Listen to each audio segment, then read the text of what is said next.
Hey yo, gene mic arkasında S-Life, aha, Chronic, a.k.a. Monster, Black, Divane, da size diss, tut geldi yo.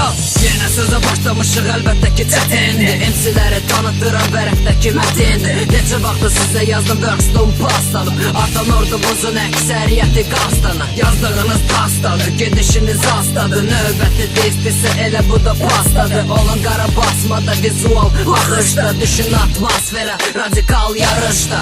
Mən gangsta, mən monster, attığım diz üçün veriləcək Oscar. Mən qəzəbli vəhşi, düşüncə dəyişi, sözlərimi yazmadım ki artsın rating. Elə sizi kar edəcək bizdən gələn rapsing. Sana aid elədim deyəcəm dostum, niqa təkərdəsən, görünmür dostum. Buralara girişmək küçə bizim kostur. Düzdə bizdədir, sözdə bizdədir, hər şeyimiz üzdədir, hissdə bizdədir, pisdə bizdədir, %100'dədir, sizə batan dizdə bizdədir. Düzdə bizdədir, sözdə bizdədir, hər şeyimiz üzdədir, hissdə bizdədir, pisdə bizdədir, %100'dədir, sizə batan dizdə bizdədir.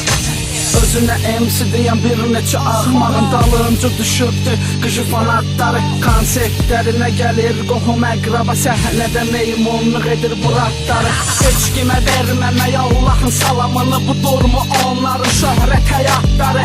Rap döyüşdü, mən döyüşürəm, atıram sizlərə tek-tek granatları. Mən yazmıram sətrimdə bu ki hands up, mənim sözüm nizədir, gözlərim linza. Mənim düşmənlərim listen to my rap, həmişə olduğu kimi bizdədir hip-hop. Saxta MC'ləri biz çox görmüşük, isimizi yiyibdi bizləri pisliyə. Sözümüzlə çoxlarını öldürmüşük, varmı yenə görəsən ölmək istəyə.